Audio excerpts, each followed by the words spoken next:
4 बजे विजय विक्रम सिंह आईनेक्स्ट के पॉडकास्ट में आकर बहुत खुश हुए। आओ गुरु, कहाँ जा रहे हो? अरे बड़ा चिकन चोपड़ा बंद चल दिए, कहाँ भैया? तो ट्राई जरूर करिए। It's better to fail after trying और while trying rather than not to try at all.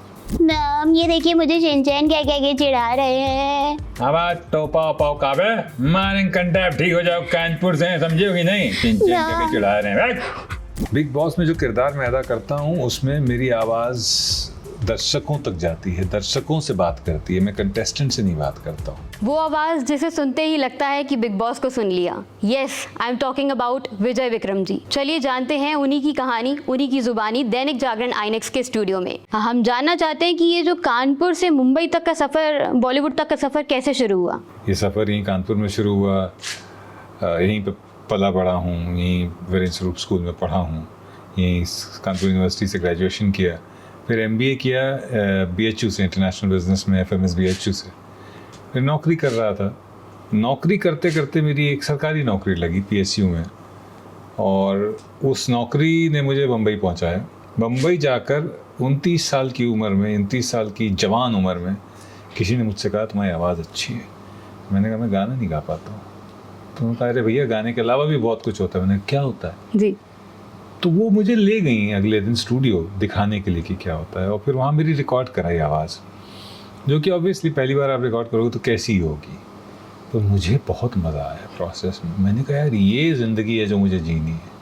पता नहीं, कभी कभी कुछ मोमेंट्स होते हैं जो अनप्रेडिक्टेबल होते हैं और जो ऐसे आ जाते हैं जो आपकी लाइफ तो बदलते ही बदलते हैं, पर उसको आपने कहीं भी एक्सपेक्ट नहीं किया होता। मैंने नहीं कभी एक्सपेक्ट किया था कि ये मोमेंट मेरी लाइफ में आएगा जहाँ मुझे कोई स्टूडियो ले जाएगा और मेरी आवाज़ का एक टेस्ट कराएगा, और वो प्रोसेस मुझे बहुत पसंद आया। और उसका जानते फीडबैक क्या मिला था मुझे? जी, मतलब फीडबैक ऐसा था जो आइडियली मुझे उसी दिन बंद कर देना चाहिए था कि इसकी आवाज़ तो ठीक है बट इसको तो बहुत मेहनत करनी पड़ेगी, किसे पकड़ के ले आई हो। तो कैसे, मतलब? ये मुझे सुनाई दे गया था क्योंकि वो टॉकबैक ऑन था, तो मैंने सुन लिया जी। पर मैं माइंडसेट मेरा ऐसा था उस समय कि मैंने कहा अरे वाह कह रहा आवाज़ ठीक है, मेहनत करनी पड़ेगी। नहीं, ये दोनों काम बढ़िया है, आवाज़ ठीक है, मेहनत मैं कर लूँगा, लेकिन मुझे मज़ा बहुत आया, मैं करूँगा, इस पे कोशिश ज़रूर करूँगा। ये मैसेज है आप सभी लोगों के लिए जो कभी जिनके दिमाग में कोई बिजनेस आइडिया आता है, कोई पैशन आता है, तो ट्राई ज़रूर करिए। It's better to fail after trying और while trying rather than not to try at all. मिली जाएगी मंजिल यूं ही भटकते भटकते। सही कह रहे हैं। तो वो हैं जो घर से निकले ही नहीं। सही कह रहे हैं। तो गुमराह मत होइए। तो यहाँ से मुझे अपनी वॉइस टैलेंट के बारे में पता चला इतनी यंग जवान उम्र में, 29-30 साल की उम्र में, और 32 साल की उम्र में मैंने नौकरी छोड़ के उसको करियर बना लिया। डांस इंडिया डांस सीज़न 1 मेरा पहला शो था, और फिर 2010 में मैं बिग बॉस से जुड़ा हूँ as the narrator of the show, second voice of the show, season 4। तो सीज़न 4 ऐसे होता है, सॉरी मैंने ऐसे कर दिया था 4 नहीं। आजकल लोग ट्रोल कर देते हैं किसी बात पे। सर हर बात के लिए ट्रोल हो जाते हैं आजकल। तो हर एक बात पे कहते हो तुम कि तू क्या है, तुम ही कहो ये अंदाज़े गुफ्तगू क्या है। क्या बात है, क्या बात है। दौड़ते फिरने के हम नहीं कायल, जो आँख ही से न टपका वो लहू क्या है। आपकी फैमिली का क्या रोल था? हाँ, एक रिएक्शन था जब आपने बताया कि आपको वॉइस ओवर आर्टिस्ट बनना है। तो ये जिस उम्र की मैं बात कर रहा हूँ उस उम्र में मेरी फैमिली बड़ी हो गई थी। मेरी ज़िंदगी में मेरी बीवी जी का आगमन हो गया था, मेरी इंगेजमेंट हो गई थी जी। तो जब उन्हें पता चला कि मैं इस करियर में जाना चाहता हूँ नौकरी वोकरी छोड़ के, तो क्या रिएक्शन रहा होगा बताइए आप? सर ऑब्वियसली वो नाराज़ हुई होंगी मेरे ख्याल से। उन्होंने कहा कि अगर ज़िंदगी में जो कुछ करना है अभी कर लो, बाद में पता नहीं मौका मिले ना। और ये फैक्ट है, ये सच है कि मुझे परिवार से बहुत सपोर्ट मिला है। मेरी पेरेंट्स ने कभी तो खैर सवाल ही नहीं किया कि मेरे करियर चॉइसेस, जब मैं गलत करियर चॉइसेस भी कर रहा था तो भी वो सिर्फ आगाह करते थे, कभी उन्होंने क्वेश्चन नहीं किया। उनको लगता था शायद ये ठीक कर लेगा, तो उन्होंने कभी क्वेश्चन नहीं किया। वाइफ का था मुझे कि इनको मैं बताऊंगा तो शायद ये कहेंगे अच्छा ठीक है थोड़ा कमा लो, फिर उसके बाद देख लेना, ट्राई कर लेना। लेकिन उन्होंने तो ऐसा फ्री हैंड दिया कि मैंने वही एक चीज़ थी जो मुझे रोक रही थी। मैं आखिरी स्टेप नहीं ले पा रहा था। इंडियन मिलिट्री एकेडमी जहाँ से ऑफिसर्स निकलते हैं जी, तो जब वो लास्ट पासिंग आउट परेड होती है तो उसमें एक वो स्टेप लेते हैं जिसको कहते हैं अंतिम पग जी।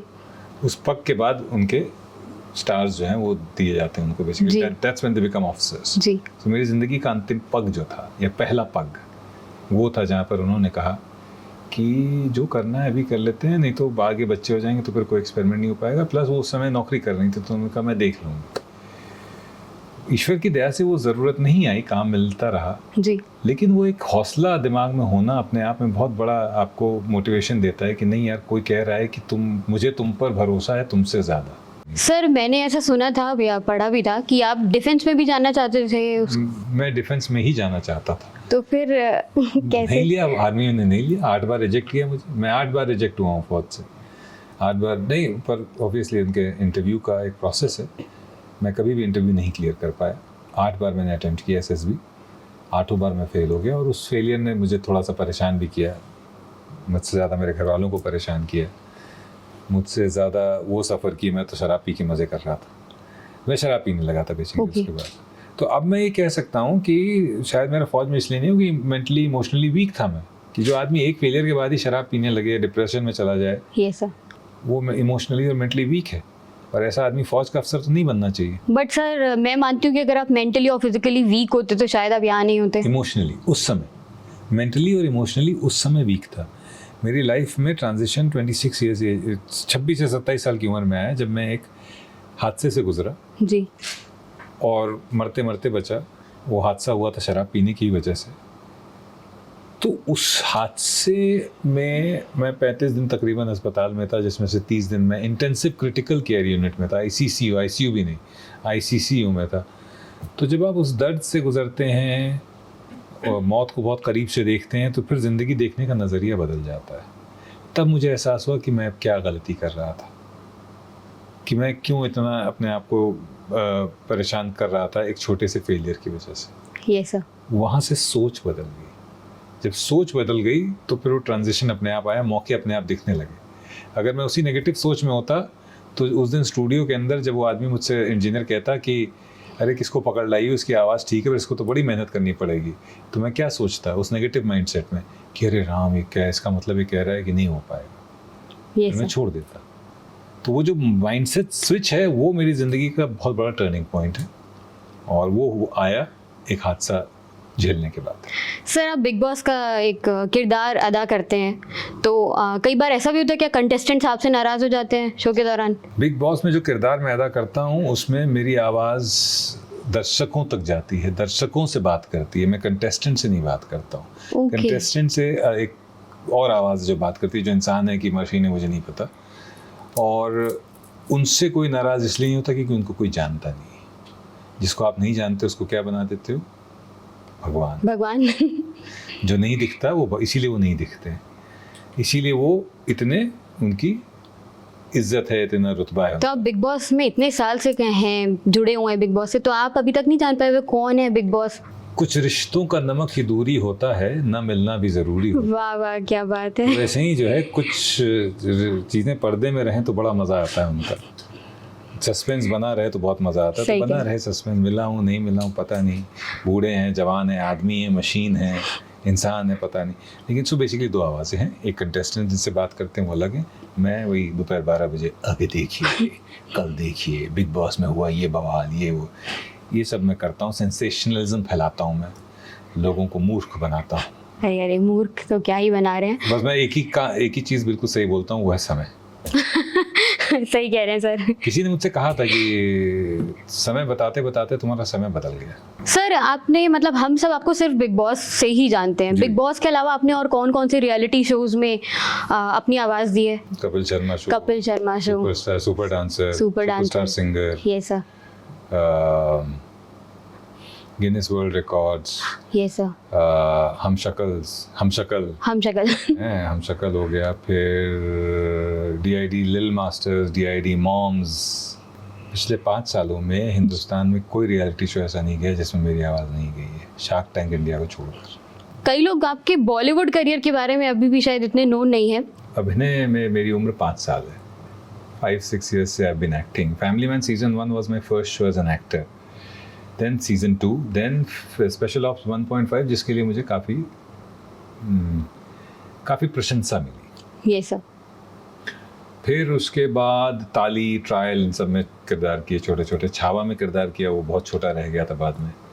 अभी होमबाउंड रिलीज हुई थी जो ऑस्कर के लिए इंडियन एंट्री, जी जी जी, उसमें मैं हूँ, उसमें अच्छा किरदार है, आप देखिएगा उसको। जरूर सर। सेना MX प्लेयर पे है, जी वो एक किरदार है which I am very proud of. Sir, क्या किरदार है? मैं it's I am playing a brigadier, ये सर। और बहुत ही अच्छी तरह से बनाया हुआ शो है। मैं चाहूँगा कि आप उसको ज़रूर देखें। एक बहुत छोटा कैरेक्टर मैंने किया था एक वेब सीरीज़ रंगीन में, लेकिन again I am very proud of that because मैंने अपनी इमेज के एकदम अलग वो किरदार किया था। एक डॉन टाइप का आदमी जो अपने बॉस के सामने जाते हैं, भैया हमको लगा भैया ऐसा हो गया, और दूसरों के सामने बात तुम्हारी ऐसे। वो एक ही एपिसोड का किरदार था, लेकिन वो करने में बहुत मज़ा आया। सर, हम आपकी आवाज़ से इतने इन्फ्लुएंस्ड हैं, हमें आपकी आवाज़ बहुत पसंद आती है। आपकी लाइफ में कोई ऐसा किरदार है जिसकी आवाज़ आपको पसंद आती हो? मुझे मॉर्गन फ्रीमन की आवाज़ बहुत ज़्यादा पसंद है। क्या खासियत है उसमें जो आपको? मॉर्गन फ्रीमन की आवाज़, देखिए कोई भी चीज़ जो एफर्टलेस हो वो बहुत अपील करती है। बहुत एफर्टलेस, एकदम कुछ न, ऐसा लग रहा है जैसे कुछ कर नहीं रहे पर इम्पैक्ट पूरा हो रहा है। Yes, sir. इरफान साहब की एक्टिंग, ये सर। मॉर्गन फ्रीमन साहब की आवाज़ भी वैसे ही है। वो बात करते हैं तो लगता है कि बस चुप होकर इनको सुनो, और जबकि वो बहुत ज़्यादा मॉड्यूलेशंस और इंटोनेशंस नहीं करते हैं, वो बस बारीकियों में खेल जाते हैं। तो और वो फिर सीधे दिल को छूती है। कहीं भी कुछ भी, मतलब एकदम उस खाने की तरह है जो माँ का बना होता है, जिसमें ना नमक ज़्यादा है ना सब कुछ एकदम बैलेंस्ड है। सब कुछ एकदम बैलेंस्ड है, पर वो बीमार का खाना नहीं है। सर, मुझे सीरियसली जानना है, क्योंकि मैं भी वॉइस ओवर में बहुत इंटरेस्टेड हूँ। मुझे ऐसा लगता है कि पर्दे के आगे स्क्रीन पर जो है वो तो हमें बहुत अच्छे से दिख रहा है, लेकिन पर्दे के पीछे भी कई किरदार हैं। जैसे फिल्म में वॉइस ओवर का रोल जो होता है बहुत बड़ा होता है, डबिंग में बहुत बहुत इंपॉर्टेंट रोल होता है। कई वॉइस ओवर आर्टिस्ट हैं जो बहुत अच्छा काम कर रहे हैं लेकिन सामने नहीं आ पाते हैं। हाँ, देखिए एक तो ये वॉइस ओवर के फील्ड के बारे में नॉलेज और अवेयरनेस आनी अब शुरू हुई है, इससे पहले लोगों को नहीं पता होता था। तो कुछ पेजेस हैं जो इन सारे आर्टिस्ट के बारे में बातें कर रहे हैं कि एनीमे में किस एनीमे में कौन है, एनीमे मींस एनिमेशन, कौन सा एनिमेशन किसने किया हुआ है, कौन सी फिल्म में कौन सा किरदार किसने किया हुआ है। तो ये एक फैक्टर पे नहीं डिपेंडेंट है कि कौन सी आवाज़ को कितनी पहचान मिल रही है, उसके बहुत सारे फैक्टर्स होते हैं। और नेचुरली ये एक ऐसी चीज़ नहीं है, एक ऐसी फील्ड नहीं है जो बहुत लाइमलाइट में होती है। yes, तो इसके लिए थोड़ा बहुत एफर्ट भी करना, जैसे मुझे जब लोगों ने पहचानना शुरू किया तभी मैं सोशल मीडिया पे आया, और सोशल मीडिया पे आने के बाद मुझे इसकी पावर का पता चला। तो मैं धीरे धीरे वो चीज़ें जो लोग मेरे बारे में कह रहे थे वो अपने सोशल मीडिया के ज़रिए भी आगे बढ़ाने लगा। तो हमें भी अपना प्रयास, इसलिए नहीं कि मुझे प्रसिद्धि मिले या कुछ, बस ये लगा कि हाँ ठीक है, ये भी चीज़ें शेयर होनी चाहिए, मेरे द्वारा भी शेयर होनी चाहिए। तो मुझे लगता है कि कई लोग हैं जो अभी भी पीछे ही रहना पसंद करते हैं। और दूसरा, क्योंकि मैं अब वॉइसिंग के आगे भी बहुत कुछ कर रहा हूँ, yes, एक्टिंग भी कर रहा हूँ, मैं वॉइस कोचिंग भी कराता हूँ, मैं कम्युनिकेशन स्किल वर्कशॉप्स भी कराता हूँ। तो इसकी वजह से बहुत सारे लोग मेरे बारे में अलग अलग चीज़ें बोलते हैं, लिखते हैं, अपने मेरे साथ जुड़ते हैं। तो शायद इस वजह से मेरा फेम थोड़ा ज़्यादा है, बाकी लोगों का कम इसलिए भी है क्योंकि लोग पसंद नहीं कई आर्टिस्ट को कि हमने काम किया, हमें चुपचाप रहना पसंद है। सबकी फितरत होती है, सब नहीं चाहते कि सब फेम चाहते ही नहीं है। तो कई लोग ऐसे भी हैं जिनको ऐसा लगता है कि नहीं, हमें पीछे रहना चाहिए। कई लोग ऐसे भी हैं जो बहुत ज़्यादा आगे बढ़ गए। सोनल कौशल हैं, Yes, sir. आर्टिस्ट हैं, वो तो अब इन्फ्लुएंसर हैं, वो कई मिलियन में उनके फॉलोअर्स हैं, सर उनको तो हर कोई जानता है। उनको हर कोई जानता है। तो अब धीरे धीरे अवेयरनेस आ रही है। सर, मैं ये जानना चाह रही थी कि कानपुर पिछले कुछ समय से बॉलीवुड में बहुत ज़्यादा दिखाई दे रहा है। बॉलीवुड की फिल्मों में कानपुर का जो एक रोल है, चाहे कानपुर की भाषा का, चाहे कानपुर का किरदार जो है बहुत ज़्यादा दिखाई दे रहा है। तो अगर किसी किरदार में कानपुर के किसी किरदार को अगर आपको दिया जाए तो आप किस किरदार को, किस जगह के बारे में ज़्यादा डिफाइन कर पाएंगे? मतलब कोई भी कानपुर का किरदार दिया जाए मुझे बहुत खुशी होगी वो करने में, क्योंकि अभी जो पर्दे पर कानपुर का रिप्रेजेंटेशन है उसकी भाषा का सही रिप्रेजेंटेशन नहीं है। खाली श को स बोल देना, ये सर, है ना, और हम बोल लेना, ये कानपुर की भाषा नहीं है। इसी में चल रहा है आजकल। Yes, sir. कानपुर, लखनऊ, पूरा उत्तर प्रदेश इसी में निपट गया है हाँ सर, कि लोग इसी में उत्तर प्रदेश को निपटा देते हैं कि श को स बोल दिया और हम बोल लिया, उतने में निपट और गया। थोड़ी भौकाली दिखा दी। हाँ, तो ये डायलेक्ट है भाई, ये अलग, बिल्कुल अलग डायलेक्ट है। इसको इसका मज़ा इसका रिप्रेजेंटेशन इसको बोलने में है। आओ गुरु, कहाँ जा रहे हो? अरे बड़ा चिकन चोपड़ा बंद चल दिए, कहाँ भैया? तो वो सारा इमोशन आवाज और टोन में आ जाता है। Yes sir. हैं, एक एक शब्द की गाली है। हाँ। उस गाली में प्यार भी दे देंगे। आप समझ रहे हो? सही कह रहे गाली थे। दे, सुन लिया आपने जो मैंने दी पीछे से। तो वो एक ही गाली है, पर उसके कई स्वरूप में आपको अलग अलग इमोशन एक्सप्रेस हो जाते हैं। बट वो टोन और आपके एक्सप्रेशंस के थ्रू पता चल रही थी आपकी गाली। एग्जैक्टली। तो जो कानपुर की भाषा है ना, वो इन सब का सम्मिश्रण है। खाली हम और श को स बोलने से नहीं होता है।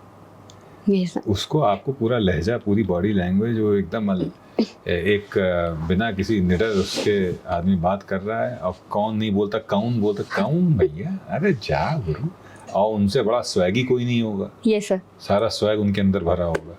सर मैं कानपुर से नहीं हूँ, बेसिकली मैं उत्तराखंड से हूँ, तो मैं कानपुर के बारे में इतना कुछ नहीं जानती।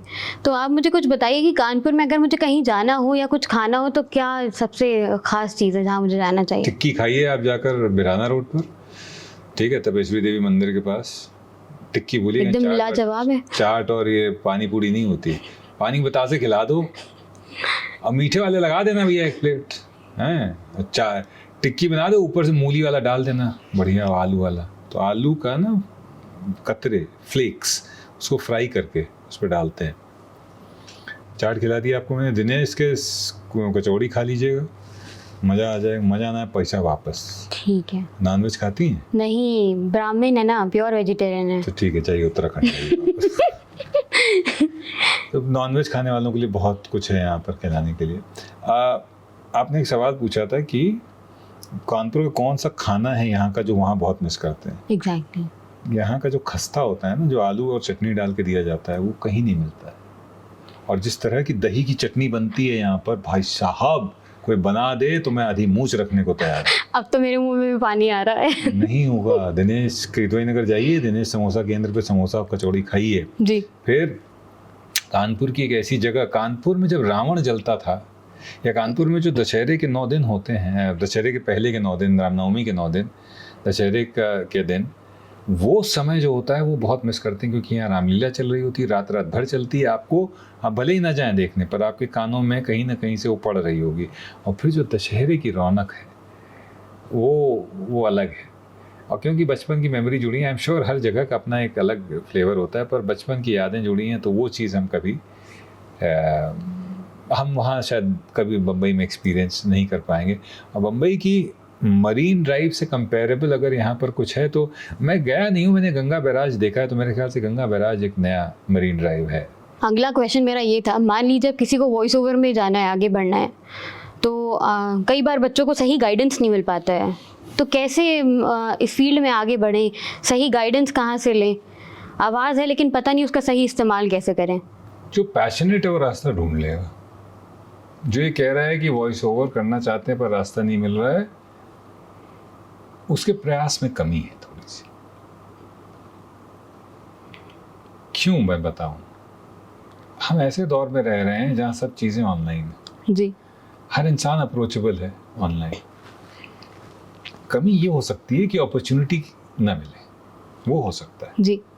आप जिस शहर में रह रहे हैं उस शहर में आपको अपॉर्चुनिटी वो ना मिले। अपॉर्चुनिटी आपको उन शहरों में ढूंढनी पड़ेगी जहाँ पर इसका काम ज़्यादा है।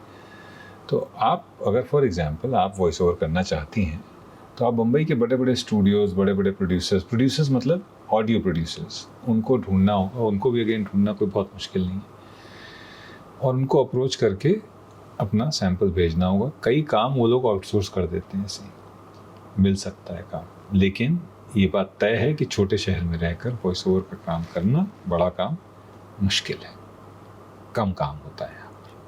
लिमिटेड अपॉर्चुनिटी है। अगर आप वॉइस ओवर करना चाहती हैं और आप किसी ऐसे शहर में हैं जहाँ मेन स्ट्रीम काम नहीं हो रहा, तो थोड़ा लिमिटेड अपॉर्चुनिटी है, लेकिन अपॉर्चुनिटी है। काम शुरू हो जाए, इतना काम मिल सकता है। ये हो गई पहली बात।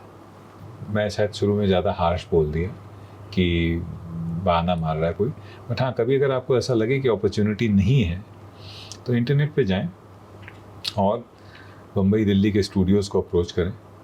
छोटे शहरों में दिक्कत है, किस तरीके की दिक्कत है? छोटे शहरों में आपकी अपॉर्चुनिटीज़ लिमिटेड है ना। यहाँ पे क्या आप करोगे, यहाँ पे रेडियो में जो ऐड बनता है वो कर सकते हो, पर वो तो सब इन हाउस होते हैं जी। उसमें कोई पैसा मिलता नहीं है। यहाँ ऑडियो बुक्स रिकॉर्ड हो नहीं रही हैं, यहाँ डबिंग हो नहीं रही है ना। तो लिमिटेड अपॉर्चुनिटीज़ हैं छोटे शहरों में, बड़े शहरों में थोड़ा ज़्यादा है, तो इसलिए रास्ता ढूंढे, मिल जाएगा। अब एक गेम के साथ हम अपनी चिट चैट को ख़त्म करेंगे। चलिए गेम शुरू करते हैं। देखिए मैं तो इतनी एक्सपीरियंस हूँ नहीं वॉइस ओवर में, हाँ। बट हाँ कहीं ना कहीं मुझे भी थोड़ा थोड़ा आता है। आप कोई एक ऐसा कैरेक्टर आप सेलेक्ट कीजिए जिसका वॉइस ओवर आप भी कर सके, मैं भी कर सकूँ। तो आप ही चुन लीजिए। शिनचैन। मुझे ज़्यादा पता नहीं शिनचैन के बारे में, मैं अपना कुछ करता हूँ, आप अपनी आवाज़ निकालिए। शिनचैन की आवाज़ निकालिए, ये समझ लीजिए कि ये आया है VVS। गेटिंग। अच्छा शिनचैन, तुम शिनचैन हो क्या? मैम ये देखिए मुझे शिनचैन कह कह के चिढ़ा रहे हैं। अब टोपा पाओ काबे मारेंगे कंटेप ठीक हो जाओ, कानपुर से हैं, समझे हो कि नहीं? शिनचैन कह के चिढ़ा रहे हैं। मैम ये देखिए मुझे कह रहे हैं कि ये कानपुर से है, मुझे डरा रहे हैं कौन है मैम। तुम्हारी मॉम? बुलाओ उसको। कहाँ मम्मी ऐसा बच्चा छोड़ के चली गई हैं? बुला उनको, मम्मी को। मैम अभी राइस केक बना रही हैं, अभी थोड़ी देर में आएंगी। कह दो उसी आइस में डूब के मर जाएं। सर बहुत बहुत अच्छा लगा आपसे मिलके, लिटरली ये तो आप जीत गए। मैं हार गई। बहुत मज़ेदार चिट-चैट थी। Thank you so much. आज हमारे साथ विजय विक्रम जी हैं। सर से हमने काफ़ी कुछ जाना, कानपुर के बारे में, वॉइस ओवर के बारे में, और एक छोटा सा गेम भी खेला जो कि बड़ा ही मज़ेदार था। आखिरी में सर जीत गए। सर से मुलाकात बहुत बहुत अच्छी रही, एंड आई विश कि हम ऐसे ही मिलते रहें। ज़रूर ज़रूर। Thank you sir.